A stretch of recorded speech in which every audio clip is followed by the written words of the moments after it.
Assalamualaikum warahmatullahi wabarakatuh. Kami dari kelompok 1 akan mempresentasikan hasil kerja kelompok kami. Saya Selvi Kurniawati, NPM 1988203032 sebagai moderator.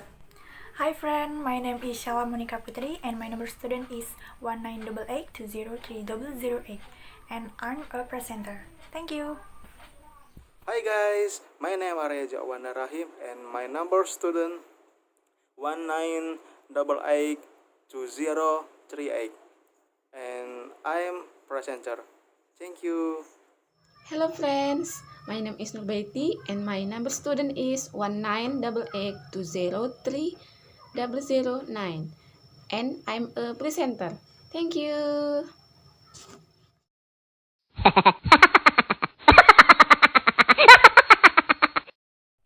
Definisi radio.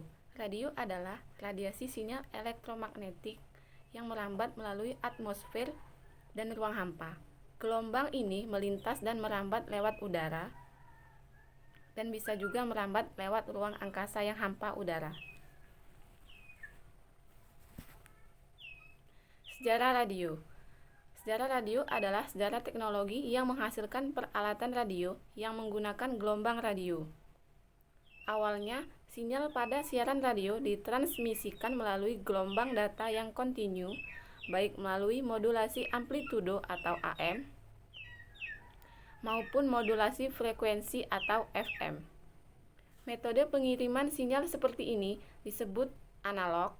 Selanjutnya, seiring perkembangan teknologi, ditemukanlah internet dan sinyal digital yang kemudian mengubah cara transmisi sinyal radio.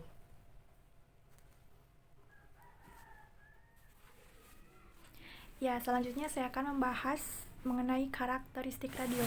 Jadi maksudnya itu karakter itu sama kayak sifat. Jadi sifat radio. Ini ada 10. Yang pertama auditory.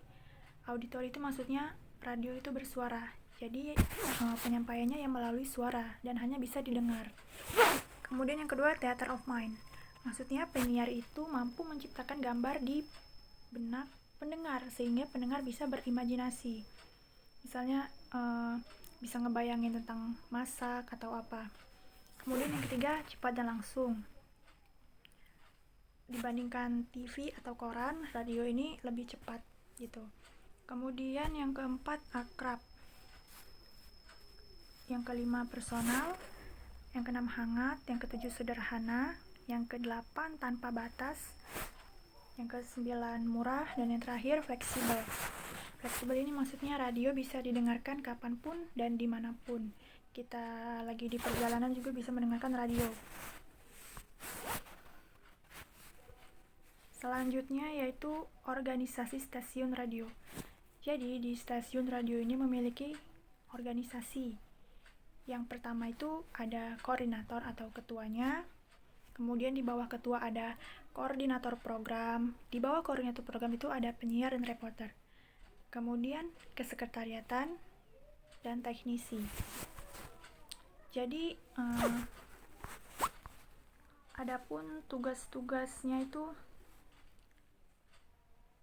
general manager atau ketua yang tadi, kemudian ada stasiun manager atau kepala stasiun, ada manajer program yang lebih populer disebut program director yang mengatur acara atau program siaran.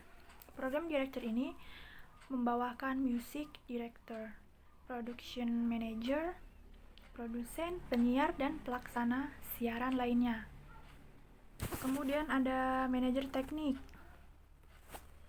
Manajer teknik ini bertugas mengatur alat siaran seperti radio tools, kabel, hingga pemancar. Yang terakhir ada manajer pemasaran. Ini biasanya untuk radio komunitas. Jadi seorang manajer itu hanya fokus pada iklan layanan masyarakat. Nah, ini merupakan yang semua saya tadi bacakan itu adalah struktur organisasi stasiun radio secara umum. Terima kasih. Selanjutnya akan dibahas oleh Arya.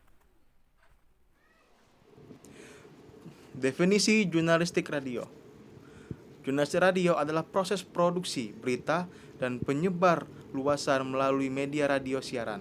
Jurnalistik radio adalah bercerita, yakni menceritakan atau menuturkan sebuah peristiwa atau masalah dengan gaya percakapan. Sejarah jurnalistik radio. Perang Dunia Kedua disebut sebagai awal kejayaan radio sebagai media jurnalisme. Menurut John Vivian, November 1916 merupakan titik tolak jurnalisme radio ketika radio-radio di Amerika Serikat menyiarkan hasil pemilu. Tahun 1922 sampai 1938 terjadi percekcokan antara radio dan surat kabar. Radio menyampaikan berita yang dimuat di surat kabar. Tahun 1936 sampai 1946 ekspansi cepat jurnalistik radio yang didukung oleh Perang Dunia Kedua. Tahun 1946 sampai 1960. Transisi jurnalistik radio dengan kehadiran jurnalistik televisi. Tahun 1960 sampai 1980. Jurnalistik radio dipengaruhi penggunaan FM yang didorong oleh berita radio. Tahun 1980 sampai sekarang, jurnalistik radio menjadi menu wajib dalam program radio untuk meraih pendengar lebih banyak dan beragam. Di tahun 1930-an, radio juga menjadi media kampanye efektif ketika Franklin D. Roosevelt tahun 1933 siaran selama 40 kali dan berbicara dengan lebih dari 30% warga pendengar di Amerika Serikat. Terima kasih.